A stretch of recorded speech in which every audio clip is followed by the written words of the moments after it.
অনেক জায়গায় ছুটছেন, ওখানে তার জার্সিদের খেলোয়াড় শেরগঞ্জ পৌরসভার উজ্জ্বল বল পেয়েছেন বাংলাদেশ আন্ডার 16 দলের খেলোয়াড় উজ্জ্বল।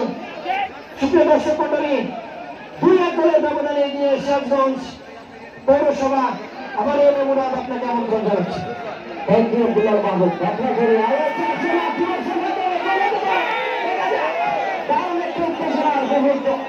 শেষ পর্যন্ত দারুণভাবে আক্রমণ প্রান্তের উত্তেজনায় ভরপুর সকল ম্যাচ আজকের DC gold cup football tournament 2025 কিন্তু শেষ পর্যন্ত অপেক্ষা করতে হবে।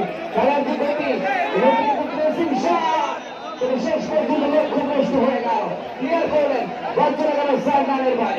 যেটা বলছিলাম যে ফুটবলের যে উন্মাদনা, ফুটবলের যে উত্তেজনা, এডিশনাল টাইমেও কিন্তু গোল হওয়ার সম্ভাবনা রয়েছে এবং ইন্টারন্যাশনাল ফুটবলার সেখানে অবশ্য কর্নার দিচ্ছিল, তবে ফিক্সড হয়ে যাচ্ছে বিপদমুক্ত গোলরক্ষক উপর্যুপরি কর্নার দিক শব্দ হচ্ছে অ্যাক্সিডেন্ট হবে। মঞ্চের উপরে যারা রয়েছেন ছাদের উপরে তার দয়া করে নেমে পড়ুন, অ্যাক্সিডেন্ট হবে কিন্তু মঞ্চ ভেঙে যাবে এবং ছাদে ভাঙার সম্ভাবনা আছে। আকর্ষণ করছি, আপনারা দয়া করে নেমে পড়ুন বিপক্ষের ভেতরে।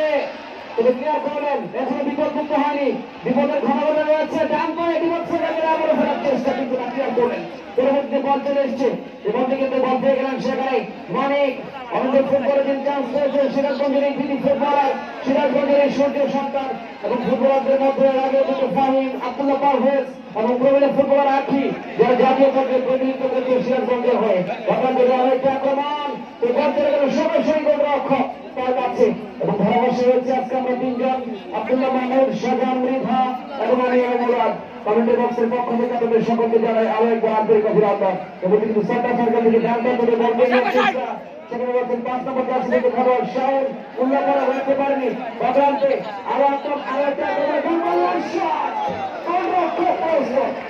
লাগিয়েছিলেন, যার ফলে কোনো বিপদ হয় না।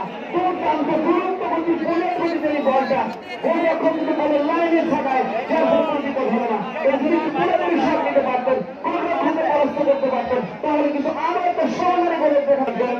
এবং সভাপতিত্ব করছেন জেলা মোহাম্মদ নজরুল ইসলাম, জেলা প্রশাসক সিরাজগঞ্জ এবং এছাড়াও গণপতি আরো অতিরিক্ত জেলা প্রশাসক সার্বিক যিনি টুর্নামেন্টের সময় আহ্বায়কের দায়িত্ব পালন করছেন এবং এছাড়াও এনএসসি বৃন্দ এবং সাবেক সংসদ সদস্য এবং আব্দুল আলী এবং জেলা বিএনপির সাধারণ সম্পাদক সাইদুর রহমান সহ জামায়াতে ইসলামীর প্রেসিডেন্ট এবং সেক্রেটারি সিরাজগঞ্জ জেলা এবং যে সময় বিরোধী ছাত্র আন্দোলনের নেতৃবৃন্দ সকলে উপস্থিত রয়েছেন মঞ্চে।